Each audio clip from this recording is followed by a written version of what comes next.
ಈಗ ಪತ್ರ ಓದೋ ಸಮಯ ಆಯ್ತು. ಯಾರು ಬರ್ದಿದ್ದಾರೆ ಓದೋಣವಾ? ಗುರುಜಿ, ಈ ಪತ್ರವನ್ನ ಜಯಲಕ್ಷ್ಮಿಯವರು ಬರೀತಿದ್ದಾರೆ. ಬ್ರಹ್ಮಾಂಡ ಗುರೂಜಿಯವರಿಗೆ ಜಯಲಕ್ಷ್ಮಿ ಮಾಡುವ ಹೃದಯಪೂರ್ವಕ ನಮಸ್ಕಾರಗಳು ಅಂತ ಹೇಳ್ತಾ, ಗುರುಜಿ ದಯಮಾಡಿ ನನ್ನ ಸಮಸ್ಯೆಗೆ ಪರಿಹಾರವನ್ನ ತೋರಿಸಿ, ದಾರಿ ತೋರಿಸಿ. ನಾನಾಗಿ ಉಳ್ದಿಲ್ಲ ಗುರುಜಿ, ದಯಮಾಡಿ ನಾನಾಗಿ ಬದುಕೋಕೆ ದಾರಿ ಮಾಡ್ಕೊಡಿ ಅಂತ ಹೇಳ್ತಿದ್ದಾರೆ ಗುರುಜಿ. ಅವ್ರು ಹುಟ್ಟಿದ ದಿನಾಂಕ 13/7/56, ಆಷಾಢ ಶುದ್ಧ ಶುಕ್ರವಾರ, ಸೂರ್ಯೋದಯವಾದ ಮೇಲೆ ಹುಟ್ಟಿರೋದು ಅಂತೇನೋ ಹೇಳ್ತಿದ್ದಾರೆ ಗುರುಜಿ. ಉತ್ತರಾಷಾಢ ನಕ್ಷತ್ರ ಅಂತ ಹೇಳ್ತಾ ಅವ್ರು ಹೇಳ್ತಿದ್ದಾರೆ, ಅವ್ರ ಮೈಯಲ್ಲಿ ಒಂದು ಚುಕ್ಕೆ ತರ ಮೂಡಿದ್ಯಂತೆ. ಏನೋ ಅವ್ರ ಹಿಂದಿನ ಮನೆಯವ್ರು ಅವ್ರಿಗೆ ಮಾಟ ಮಂತ್ರ ಮಾಡಿಸ್ಬಿಟ್ಟಿದ್ದಾರೆ. ನನ್ನ ಬಟ್ಟೆ ಎಲ್ಲ ಕದ್ಕೊಂಡು ಹೋಗಿ ಈ ತರ ಮಾಡಿದ್ದಾರೆ. ಅದ್ ಏನಂತ ಗೊತ್ತಿಲ್ಲ ಗುರುಜಿ, ದೆವ್ವನೋ ಭೂತನೋ ಗೊತ್ತಿಲ್ಲ. ಮೈಯಲ್ಲಿ ಚುಕ್ಕೆ ತರ ಮೂಡಿ ಬೆನ್ನಿಂದ ಸೇರ್ಕೊಳ್ತು. ಈ ಚುಕ್ಕೆ ಓಡಾಡುತ್ತೆ ಕೂಡ. ನನ್ನ ಕೈಯಲ್ಲಿ ಪುಸ್ತಕ ಇಟ್ಕೊಂಡಿರ್ತೀನಿ, ಕನ್ಸ್ ಬಂದಂಗೆ ಆಗತ್ತೆ. ಆಮೇಲೆ ಕಣ್ಬಿಟ್ಟು ನೋಡಿದ್ರೆ ನಾನು ಏನ್ ಮಾಡ್ತಾ ಇದ್ದೀನಿ ಅಂತ ನನಗೆ ಗೊತ್ತಾಗಲ್ಲ. ಅದು ಮಲ್ಗು ಅಂದಾಗ ಮಲ್ಕೋಬೇಕು, ಏಳು ಅಂದಾಗ ಹೇಳ್ಬೇಕು. ಈ ತರ ವಿಚಿತ್ರವಾದ ಒಂದು ಸಮಸ್ಯೆ ನನ್ನಲ್ಲಿ ಕಾಡ್ತಾ ಇದೆ. ಹಾಗೆ ಕೆಲವೊಮ್ಮೆ ನನ್ನ ಕೈ ಬೆರಳುಗಳೆಲ್ಲ ನಿಂತು ಬಿಡುತ್ತೆ, ರಕ್ತ ಚಲನೆ ನಿಂತೋಗತ್ತೆ. ಅದು ಆಮೇಲೆ ಕೊನೆಯದಾಗಿ ಆ ಚುಕ್ಕೆ ಮೂಲಕವಾಗಿ ನನಗೆ ರಕ್ತ ಹರಿದು ಬಂದ ಮೇಲೆ ನನ್ನ ಕೈ ಆಡ್ಸೋಕೆ ಸಾಧ್ಯವಾಗತ್ತೆ. ನಡ್ಕೊಂಡು ಹೋಗ್ತಾ ಇರ್ತೀನಿ ರೋಡ್ನಲ್ಲಿ, ಇದ್ದಕ್ಕಿದ್ದಾಗ ನಿಂತು ಬಿಡ್ತೀನಿ. ಏನಾಗುತ್ತೆ ಮುಂದೆ ನಡೆಯೋಕೆ ಕೂಡ ಆಗಲ್ಲ. ಆ ಥರ ವಿಚಿತ್ರವಾದ ಸಮಸ್ಯೆ ಕಾಡ್ತಿದೆ. ದಯಮಾಡಿ ಇದಕ್ಕೆಲ್ಲ ನೀವು ನನಗೆ ಬಿಡುಗಡೆ ಕೊಡಿಸ್ಬೇಕು, ನಾನಾಗಿ ಬದುಕಬೇಕು ಅಂತ ತುಂಬ ನೊಂದಿ ಪತ್ರ ಬರೀತಿದ್ದಾರೆ ಗುರುಜಿ. ಇಂತಹ ಪತ್ರವನ್ನು ಓದ್ತಿದ್ರೆ ಇಂತಹ ವೈಜ್ಞಾನಿಕ ಲೋಕದಲ್ಲೂ ಕೂಡ ಇಂತಹ ಒಂದು ಪ್ರಶ್ನೆ ಮೂಡೋದು ವಿಚಿತ್ರ ಅನ್ಸಲ್ವೇ ಗುರುಜಿ? ವಿಚಿತ್ರ ಅಂತ ಕೆಲವ್ರಿಗೆ ಅನ್ಸ್ಬೋದು, ಆದ್ರೆ ನಿಜವಾಗ್ಲೂ ಸಂಗತಿ ನಡೆಯುತ್ತೆ ಅನ್ನೋದು ಎಷ್ಟೋ ಜನಕ್ಕೆ ಗೊತ್ತಿಲ್ಲ. ಈಗ ಸಾಧಾರಣವಾಗಿ ಒಳ್ಳೇದಿದ್ದ ಮೇಲೆ ಕೆಟ್ಟದಿರಲೇಬೇಕು, ಕೆಟ್ಟದು ಅಂದ ಮೇಲೆ ಒಳ್ಳೇದು ಕಾಣಿಸ್ಕೊಳ್ಳೇಬೇಕು. ಅದಕ್ಕೆ ಜೀವನದಲ್ಲಿ ಕೆಲವೊಬ್ಬರಿಗೆ ಅನುಭವ ಆದಾಗ ಮಾತ್ರ ಈ ತರ ವಿಚಿತ್ರ ಅನ್ಸುತ್ತೆ. ಕೆಲವರಿಗೆ ಅನುಭವ ಆಗದಿದ್ದಾಗ ಅಯ್ಯೋ ಅದೆಲ್ಲ ಬಡಿ ಭ್ರಮೆ ಅನ್ಸುತ್ತೆ. ಇದು ಕಾರಣಾಂತರದಿಂದ ಆಗಿರತಕ್ಕಂಥ ವಿಧಾನಕ್ಕಿಂತ ಒಂದು ಚುಕ್ಕಿಯಾಗಿ ಮೂಡಿರ್ತಕ್ಕಂಥ ಕರ್ಮಾಧಿಪತಿ ಶನೇಶ್ವರನ ಮುಖಾಂತರವಾಗಿ ಆ ಬಿಂದುವನ್ನು ಮೂಡಿ ಇವರಿಗೆ ತೊಂದರೆಗಳನ್ನು ಕೊಡ್ತಕ್ಕಂಥದ್ದು ಶನಿ ಜೊತೆ ರಾಹು ಇದ್ರೆ. ನಿಮಗೆ ಆ ಸಮಯ 13ನೇ ತಾರೀಕು ಏನು ಹುಟ್ಟಿದ್ದೀರಾ, 52ನೇ ಇಸ್ವಿಲಿ ಏನು ಹುಟ್ಟಿದ್ದೀರಾ, ಆಗೆಲ್ಲ ರಾಹು ಅಧಿಪತಿಯಾಗಿ ಕೂತಿರ್ತಕ್ಕಂಥ ವಿಚಾರ. ಸೊ ಹುಟ್ಟಿದ್ದ ಸಮಯದಲ್ಲಿ ಆಗಿರ್ತಕ್ಕಂಥ ಅನಾಹುತ ಈಗ ದಶಾಭುಕ್ತಿಯಲ್ಲಿ ಶನಿ ದಶೆ, ರಾಹು ಅಂತರ್ಭುಕ್ತಿ. ಬರೀ ಭುಕ್ತಿ ಅಲ್ಲ, ಅಂತರ್ಭುಕ್ತಿ. ರಾಹು ದಶೆ, ರಾಹು ಅಂತರ್ಭುಕ್ತಿ. ಹೀಗೆ ಸ್ವದಶೆ ಸ್ವಭುಕ್ತಿ ನಡಿಬೇಕಾದ್ರೆ, ಅಥವಾ ಶನಿ ದಶೆಯಲ್ಲಿ ರಾಹು ಭುಕ್ತಿ ಬಂದಬೇಕಾದ್ರೆ, ಅಥವಾ ರಾಹು ದಶೆ ಶನಿ ಅಂತರ್ಭುಕ್ತಿ ಬರಬೇಕಾದ್ರೆ, ಹೀಗೆಲ್ಲ ಸಾಧಾರಣವಾಗಿ ನಡೀತಕ್ಕಂಥದ್ದು ಅತಿ ಶೀಘ್ರದಲ್ಲೇ ಒಂದು ಸೈಕಲಾಜಿಕಲ್ ಎಫೆಕ್ಟು, ಅತಿ ಶೀಘ್ರದಲ್ಲೇ ಒಂದು ಪ್ರೇತಾತ್ಮ ಎಫೆಕ್ಟು, ಅತಿ ಶೀಘ್ರದಲ್ಲೇ ಗಾಳಿ ಸೋಕಿರ್ತಕ್ಕಂಥ ಎಫೆಕ್ಟು ಖಂಡಿತವಾಗ್ಲೂ ಒಬ್ಬ ಮನುಷ್ಯನ ಮೇಲೆ ಪ್ರಯೋಗವಾಗೇ ಆಗುತ್ತೆ. ಇದು ಹೇಗೆ ಅಂದರೆ ವೀಕ್ ಮೈಂಡ್ ಅಂತ ಹೇಳ್ತೀವಿ. ಅದು ಏನು ಹೇಳ್ತೀವಿ, ಎಂಪ್ಟಿ ವೆಸಲ್ಸ್ ಮೇಕ್ಸ್ ನಾಯ್ಸ್. ಸಾಧಾರಣವಾಗಿ ದೇಹ ಚಿಂತನೆಯನ್ನು ಮಾಡದೇ ಇದ್ದಾಗ, ಬುದ್ಧಿ ಇಲ್ಲದಿದ್ದಾಗ ಈ ರೀತಿಯಾಗಿ ಒಂದು ಆ ತೊಂದರೆಗಳಿಗೆ ಒಳಗೋಗುತ್ತೆ. ನೀವುಗಳನ್ನು ಉಪಯೋಗಿಸ್ಕೊಂಡ್ಬಿಟ್ಟಿದ್ದಾರೆ.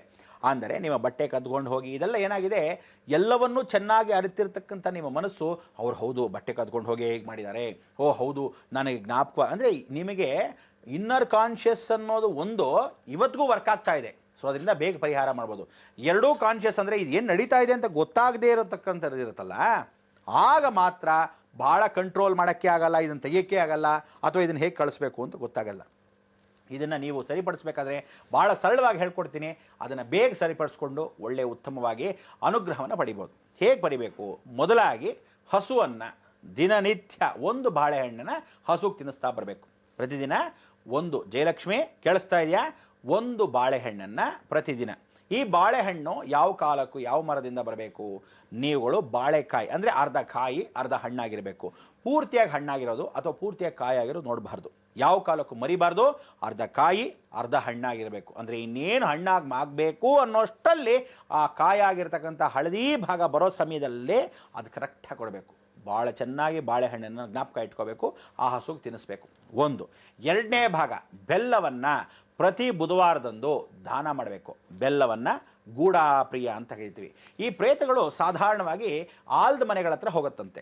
ಆಲ್ದ ಮನೆ ಹತ್ರ ಹೋದಾಗ ನಾವುಗಳು ಏನು ಹೇಳ್ತೀವಿ, ಹಿಂದಿನ ಸೊಂದಿಲಿ ಹೋಗುತ್ತೆ ಹೇಳಿ ತಿನ್ನಕ್ಕೆ, ಆಲ್ದ ಮರೆ ಹತ್ರ ಹೋಗುತ್ತೆ ಆ ವಿಶೇಷವಾಗಿ ಗಾಳಿಯನ್ನು ಸೋಕಿ ತಾನು ಕೂತ್ಕೊಳ್ಳೋಕ್ಕೆ, ಅಥವಾ ಆಲ್ದ ಮರದ ಭಾಗದಲ್ಲಿ ಇರೋದಕ್ಕಿಂತ ಆಲೆಯ ಮನೆಯಲ್ಲಿ ಬೆಲ್ಲದ ಪಾಕವನ್ನು ಸವಿತಾ ಇರುತ್ತೆ. ಅದಕ್ಕೆ ಎಷ್ಟೋ ಜನ ಆಲದ ಮನೆಯಲ್ಲಿ ಎಷ್ಟೋ ಜನ ಅನುಭವ ಏನು ಅಂದರೆ, ಬೆಲ್ಲ ಪಾಕ ಅಕಸ್ಮಾತ್ ಕೂತ್ಕೋಬೇಕಾದ್ರೆ ಈ ಗಾಣವನ್ನು ಪರಿಪೂರ್ಣವಾಗಿ ನಾವು ಹೇಗೆ ಎಳಿತಾ ಕೂತ್ಕೊಳ್ಳುತ್ತೋ ಆ ಸಮಯ ಪಾಕ ಕೂತ್ಕೊಳ್ಳೋ ಸಮಯಕ್ಕೆ ಕೆಟ್ಟು ಹೋಗುತ್ತೆ ಅನ್ನೋದಕ್ಕೆ ಹುಳಿ ಬಂದ್ಬಿಡುತ್ತೆ. ಆ ಹುಳಿ ಬರೋದು ಯಾತಕ್ಕೆ ಅಂದರೆ ಆ ಸಮಯದಲ್ಲಿ ಈ ಪ್ರೇತಾತ್ಮ ಬಂದು ಹೋಗಿದೆ ಅಂತ ಅರ್ಥ. ಅಂದರೆ ಕೆಲವರಿಗೆ ಏನು ಅಂದರೆ ಈ ಆಲದ ಮನೆಯವರಿಗೆ ಅನುಭವ ಆಗಿರ್ತಕ್ಕಂಥದ್ದು ಯಾವತ್ತು ವೀರಭದ್ರಸ್ವಾಮಿ ಅಥವಾ ಕಾಳಭೈರವ ಅಥವಾ ಭದ್ರಕಾಳಿ ಅಥವಾ ಒಂದು ಗ್ರಾಮ ದೇವತೆಯ ಪಟವನ್ನೇ ಹಾಕ್ಕೊಂಡು ಆ ಸ್ಮರಣೆ ಮಾಡ್ಕೋಬೇಕು.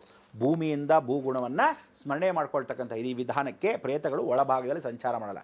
ಕೆಲವರು ಹಾಕ್ಕೊಳ್ಳದಿದ್ದಾಗ ಏನಾಗುತ್ತೆ, ಇದು ಒಳಭಾಗದಲ್ಲಿ ಪ್ರವೇಶ ಮಾಡುತ್ತೆ. ಅದಕ್ಕೆ ಬೆಲ್ಲವನ್ನು ಬುಧವಾರದಂದು ದಾನವಾಗಿ ಕೊಟ್ಟಾಗ ಯಾರಿಗೆ ಕೊಡಬೇಕು? ಭಿಕ್ಷದವರಿಗೆ ಕೊಡಬೇಕು. ಯಾರಿಗೆ ಕೊಡಬೇಕು? ಭಿಕ್ಷದವರಿಗೆ ಕೊಡಬೇಕು. ಒಂದು ಅಚ್ಚು ಬೆಲ್ಲ ಅಥವಾ ಒಂದು ಮುದ್ದೆ ಬೆಲ್ಲನ ಪೂರ್ತಿಯಾಗಿ ಕೊಡ್ತಕ್ಕಂಥ ವಿಧಾನ. ಮೂರನೇ ವಿಧಾನ, ನೀವು ಹೋಗಬೇಕಾದ 2 ಕ್ಷೇತ್ರಕ್ಕೆ. ಒಂದು ನೇರವಾಗಿ ಶ್ರೀಧರಾಶ್ರಮ, ಶ್ರೀಧರ ಗುಡ್ಡ, ವಿಶೇಷವಾಗಿ ಸಾಗರ, ವರದಹಳ್ಳಿಗೆ ಹೋಗಬೇಕು.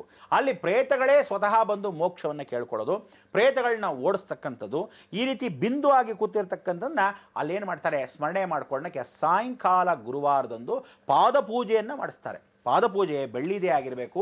ಶನಿ ಕರ್ಮಾಧಿಪತಿಯಿಂದ ಹಿಡಿದು ಕೆಳಗಡೆ ಇರತಕ್ಕಂಥ ಹಸುಗಳಿಂದ ಹಿಡಿದು ಕೆಳಭಾಗದಲ್ಲಿ ಇರತಕ್ಕಂಥ ನಿಂತಿರ್ತಕ್ಕಂಥ ನಾಯಿಗಳಿಂದ ಹಿಡಿದು ಎಲ್ಲವೂ ಪೂಜೆ ಮಾಡುತ್ತೆ ಆ ಸಮಯಕ್ಕೆ ಕರೆಕ್ಟಾಗಿ. ನಿಮಗೇ ಗೊತ್ತಿಲ್ಲದೆ ನಾವುಗಳು ನೋಡ್ಬೋದು ಆ ಹಸುಗಳನ್ನ ನಾಯಿಗಳನ್ನ ತಲೆ ಮೇಲೆತ್ತಿ ಅಂಬಾನತ್ತೆ ಈ ಹಸುಗಳು ಒಂದೇ ಸಮಯಕ್ಕೆ, ಆ ಮಂಗಳಾರತಿ ಸಮಯಕ್ಕೆ ನಾಯಿಗಳೆಲ್ಲ ಬಹುವನ್ನತ್ತೆ ಒಂದೇ ಸಮಯಕ್ಕೆ. ಅಂದರೆ ಏನೋ ಹೇಳ್ಕೊಟ್ಟಿದ್ದಾರಾ ಅಥವಾ ಇಲ್ಲಿ ಅಭ್ಯಾಸ ಮಾಡಿಸಿದಾರಾ ಅನ್ಕೋಬೋದು ನೀವು. ಖಂಡಿತ ಇಲ್ಲ. ಅಷ್ಟೂ ಜನಕ್ಕೆ ಶ್ರೀಧರ ಸ್ವಾಮಿಗಳ ದರ್ಶನ ಆಗುತ್ತೆ. ಗುರುವಾರ ದಿವಸ ಸಾಯಂಕಾಲ ಪಾದಪೂಜೆ ಆಗುತ್ತೆ. ಅಷ್ಟೂ ಪ್ರೇತಾತ್ಮಗಳು ಬಂದು ಶರಣಾಗತ್ತೆ. ನಮಗೆ ಕಾಣದೇ ಇರತಕ್ಕಂಥ ವಿಧಾನ. ನೀವಲ್ಲಿ ಹೋಗಿ ಆ ಪಾದಪೂಜೆ ಮಾಡ್ತಾ ಇದ್ದಾಗ ಒಳ ಪ್ರವೇಶ ಮಾಡಿದ ತಕ್ಷಣ ಹೊರಭಾಗದಲ್ಲಿ ಹಾಕತ್ತೆ. ಇದು ವಿಶೇಷ. ತದನಂತರ ಕೊನೆಯದಾಗಿ ಪ್ರಾರ್ಥನೆ ಮಾಡ್ಕೊಳ್ಳೋದು ಗುರುವಂದನೆ. ಎಲ್ಲಿ ಅಂದರೆ ಪಾಂಡಿಚೇರಿಗೆ ಹೋಗಬೇಕು. ಪಾಂಡಿಚೇರಿಗೆ ಹೋದಾಗ ನೀವು ಗುರು ರವೀಂದ್ರನಾಥ್ ಅನುಗ್ರಹವನ್ನು ಪಡೀತಕ್ಕಂಥದ್ದು, ಅಲ್ಲಿ ಹೋಗಿ ಆ ಪ್ರಾರ್ಥನೆಯನ್ನು ಮಾಡ್ಕೊಳ್ತಕ್ಕಂಥದ್ದು. ರವೀಂದ್ರನಾಥ್ ಟ್ಯಾಗೂರ್ ಇದ್ದ ತಕ್ಷಣಕ್ಕೆ ನೀವು ಆ ಪಾಂಡಿಚೇರಿಗೆ ಹೋದಾಗ ಬಹಳ ವಿಶೇಷ. ಅಲ್ಲಿ ಏನು ಅಂದರೆ ಎಲ್ಲ ಮರಗಳು ಮುಳ್ಳಿನ ಮರಗಳಲ್ಲ, ರಬ್ಬರ್ ಮರಗಳು. ಈ ರಬ್ಬರ್ ಮರಗಳ ಜೊತೆ ನೀವು ವಿಶೇಷವಾಗಿ ನೋಡಬಹುದು ಉಗುರುಗಳಿದ್ದ ಹಾಗೆ ಹೀಗೆ ಮರಗಳು, ಎಲೆಗಳು ಒಂದೂ ಬಿಡದೇ ಇರತಕ್ಕಂಥ ಮರಗಳು. ಇದನ್ನು ಅಲ್ಲಿ ಏನಕ್ಕೆ ಹಾಕಿದ್ದಾರೆ ಅಂದರೆ ಅವರಿಗೆ ಗೊತ್ತಿಲ್ಲದೆ ಈ ಕ್ರಿಶ್ಚಿಯನ್ಸ್ ಎಲ್ಲ ಹಾಕಿರ್ತಕ್ಕಂಥ ವಿಧಾನ. ಇದನ್ನು ಪಾರ್ಸಿಗಳು ಪೂಜೆ ಮಾಡ್ತಕ್ಕಂಥ ವಿಧಾನ. ಮೊದಲಾಗಿ ಆ ಜಾಗ ಏನಾಗಿತ್ತು, ಪಾರ್ಸಿಗಳಲ್ಲಿ ವಿಶೇಷವಾಗಿ ಹೆಣಗಳನ್ನ ಸುಡಲ್ಲ, ಹೆಣಗಳನ್ನ ಹೂಣಲ್ಲ. ಅವ್ರು ಮಾಡ್ತಾ ಇದ್ದಿದ್ದೇನು ಅಂದರೆ ರಣಹದ್ದುಗಳನ್ನ ಹಾಗೇ ಸಾಕ್ತಾ ಇದ್ರು. ಈ ಹೆಣವನ್ನು ಎತ್ಕೊಂಡೋಗಿ ಅಲ್ಲಿ ಬಿಸಾಕ್ಬಿಟ್ರೆ ಅದು ತಾನಾಗೆ ತಿನ್ಕೊಂಡು ಎತ್ಕೊಂಡು ಹೊರಟೋಗುತ್ತೆ. ಇದು ವಿಧಾನ. ಆ ಪಾರ್ಸಿಗಳಿದ್ದ ಜಾಗ ಇವತ್ತಿಗೂ ಹಳ್ಳ ಇದೆ. ಅಲ್ಲಿರ್ತಕ್ಕಂಥ ಪ್ರೇತಾತ್ಮಗಳು ಯಾವುದಾದ್ರೂ ಮಾಡಿಸಿದ್ದ ಪಕ್ಷದಲ್ಲಿ ಇದೇನೋ ಓಡಾಡ್ತಾ ಇದೆ ಅಂದ್ರಲ್ಲ ಈ ಚುಕ್ಕೆ, ಅದು ಪರಿವರ್ತನೆ ಆಗುತ್ತೆ. ಈ 3 ಲೋಪದೋಷಗಳಿಗೆ ಅಲ್ಲಿ ಪ್ರಾರ್ಥನೆ ಮಾಡಿಕೊಂಡು, ಅರಬಿಂದೋ ಆಶ್ರಮ ಪಕ್ಕದಲ್ಲೇ ಇದೆ ರವೀಂದ್ರನಾಥ, ಅದಕ್ಕೋಸ್ಕರ ರವೀಂದ್ರನಾಥ್ ಟ್ಯಾಗೂರು ಆಶ್ರಮ, ಅಲ್ಲಿರ್ತಕ್ಕಂಥ ಮರಗಳು, ಅರಬಿಂದೋ ಆಶ್ರಮ ಎರಡನ್ನ ಸ್ಮರಣೆ ಮಾಡಿಕೊಂಡು ಮಧ್ಯದಲ್ಲಿ ಗಣಪತಿ, ಅದಕ್ಕೆ ಭೂತಗಣಾಧಿಪತಿ ತ್ರಿಕೋಣಾಕಾರದಲ್ಲೇ ಕೂತಿರ್ತಕ್ಕಂಥ ಆ ಜಾಗಕ್ಕೆ ನೀವು ಹೋದರೆ ಸಾಕು, ಫಸ್ಟ್ ಕ್ಲಾಸ್ ಆಗಿ ಎಲ್ಲ ಪರಿವರ್ತನೆ ಆಗುತ್ತೆ. ನಿಮಗೂ ಒಳ್ಳೇದಾಗತ್ತೆ. ಜಯಲಕ್ಷ್ಮಿ ಯೋಚನೆ ಮಾಡಬೇಡಿ. ಈ ಪರಿವರ್ತನೆ ನೀವು ಮಾಡ್ಕೊಂಡ್ರಿ ಅನ್ಕೊಳ್ಳಿ, ಇತಿಹಾಸದಲ್ಲಿ ಯಾರು ಹೇಳದೇ ಇರುತ್ತೆ ಹಾಗೆ ಅಷ್ಟು ವಿಶೇಷವಾಗಿ ನಡೆಯುತ್ತೆ. ಖಂಡಿತ ಒಳ್ಳೇದಾಗತ್ತೆ.